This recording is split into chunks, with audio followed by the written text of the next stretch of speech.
रवींद्र वस्त्रनिकेतन सलगरे खास लग्न बस्तावा आहेरासाठी होलसेलपेक्षाही कमी किमतीत संपूर्ण कुटुंबाची खरेदी।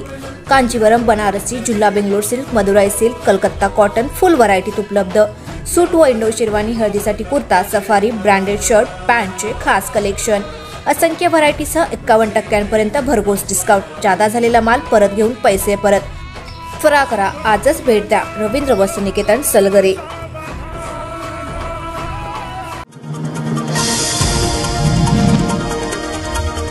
सांगली जिल्ह्यात कॅफेच्या नावाखाली अश्लील चाळे करणाऱ्या घटनांना ऊत आला आहे। एका अल्पवयीन मुलीवर कॅफेमध्ये गुंगीचं औषध देऊन अत्याचार केला जातो आणि त्याचे व्हिडिओ काढले जातात। हा प्रकार अतिशय गंभीर आहे। सुसंस्कृत सांगलीमध्ये पोलीस आणि प्रशासनाच्या आशीर्वादानेच राजरोस असले धंदे सुरू आहेत।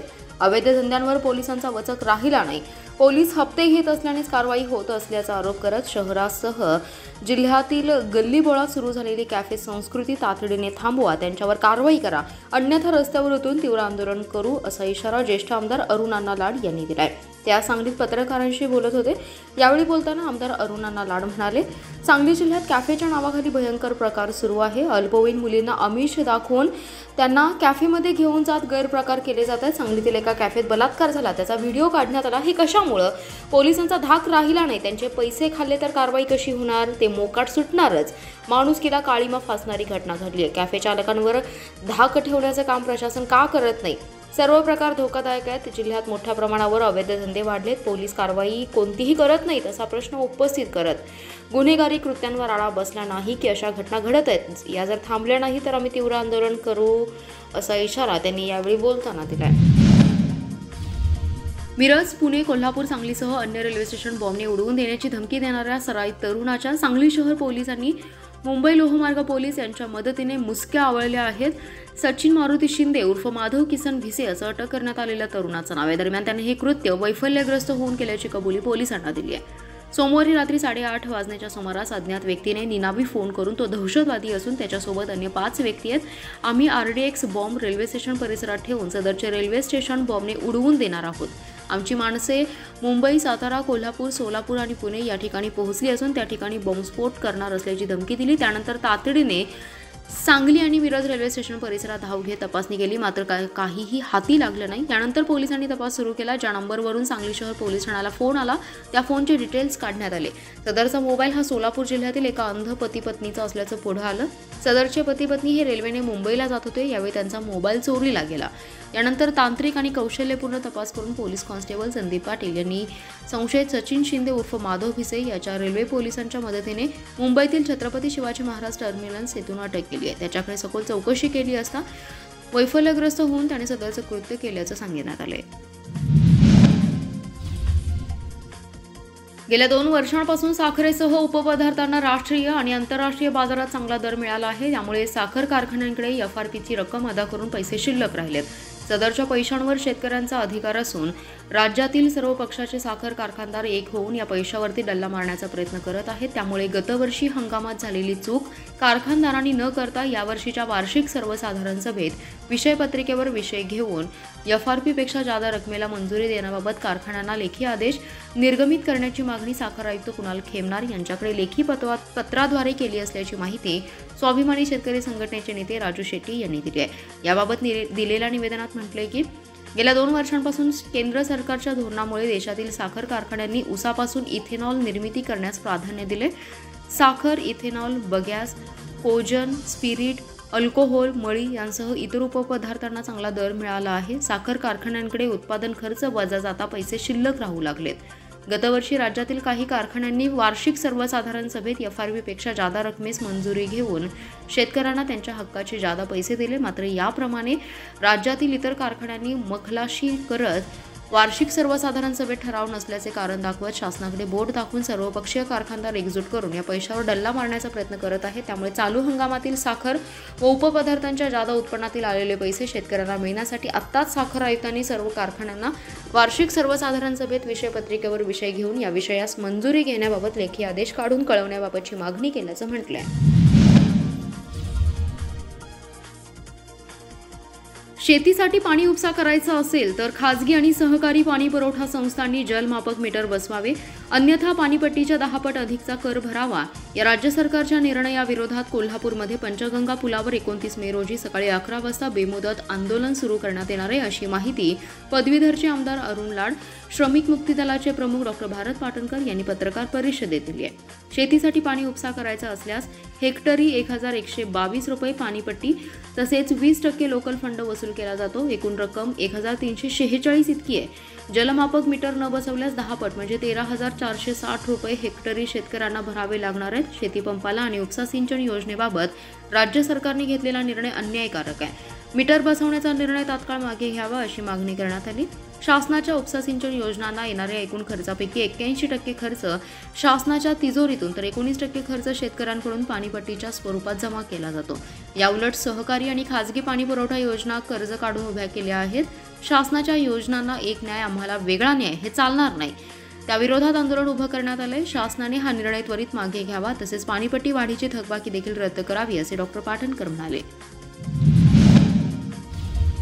सांगली लोकसभा निवडणुकीत भाजपाचे उमेदवार संजय पाटील आणि अपक्ष उमेदवार विशाल पाटील यांच्या समर्थकांनी आपला उमेदवार विजयी होईल यावर मोटारसायकलीची पैज लावणाऱ्या तालुक्यातील दोघांवर कवटेमहांकाळ पोलिसांनी कारवाई केली आहे. पैज चांगलीच अंगलट आली आहे. असा प्रकार कवटेमहांकाळ तालुक्यातील शिरढोण आणि बोरगाव येथे घडलाय.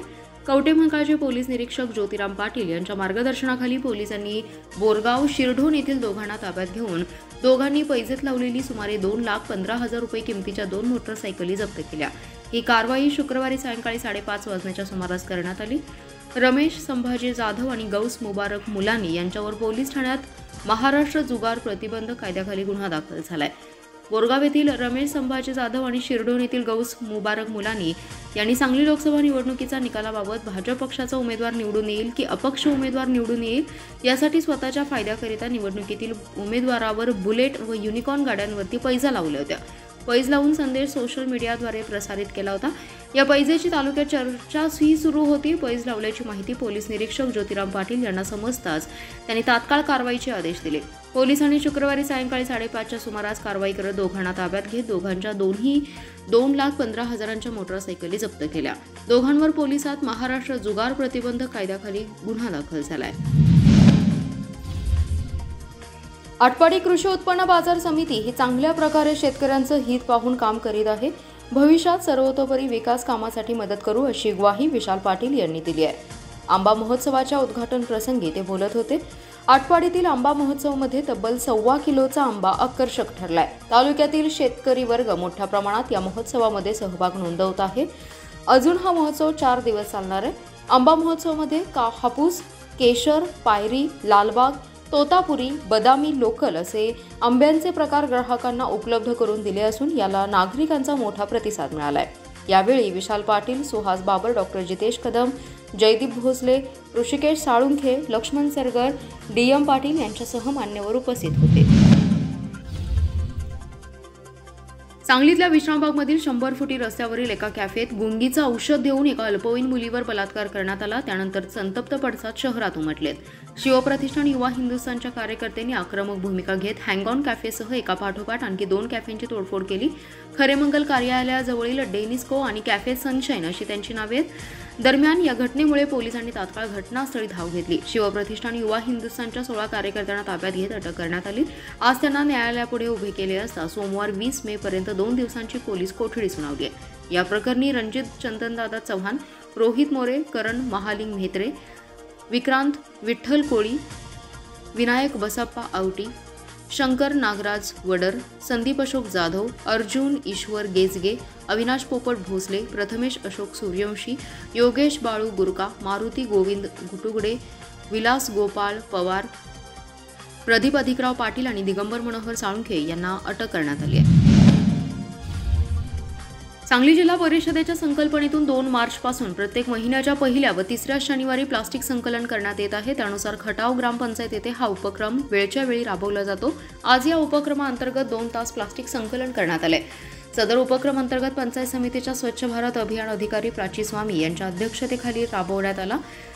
स्वच्छता मोहिमेअंतर्गत संपूर्ण गावातून मोठ्या प्रमाणात प्लास्टिक कचऱ्याचं संकलन करण्यात आलं. प्रत्येक आठवड्यात हा उपक्रम राबवण्यात येणार असल्याचं यावेळी सांगण्यात आलं.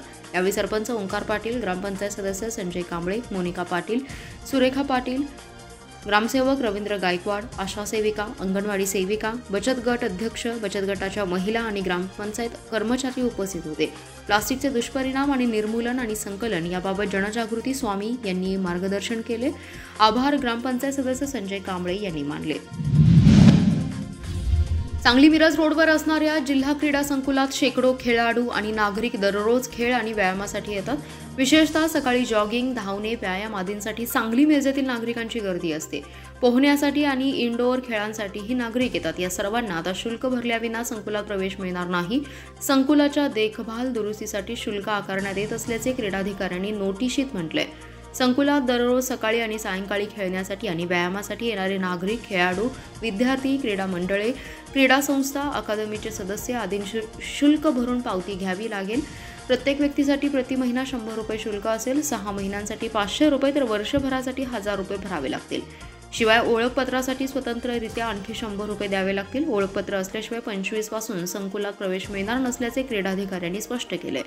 क्रीडाप्रेमींनी याला विरोध केला असून विरोधासाठी सर्वपक्षीय कृती समिती स्थापन केली आहे. त्यामध्ये राष्ट्रवादीचे जिल्हाध्यक्ष पद्माकर जगदाळे यांच्यासह नितीन चव्हाण, उमेश देशमुख, जयंत जाधव, गजानन साळुंखे, आनंद देसाई यांचा समावेश आहे. जिल्हाधिकाऱ्यांच्या अध्यक्षतेखालील समिती दरम्यान क्रीडा संकुल समितीसाठी शुल्क निश्चितीची प्रक्रिया जिल्हाधिकाऱ्यांच्या सूचनेनुसार केली जाते. यापूर्वी काही वेळा अशी शुल्क आकारणी करण्यात आली होती. संकुलाचा मोफत वापर करणाऱ्यांवर शुल्क आकारले होते. सध्या मात्र याला विरोध होतोय.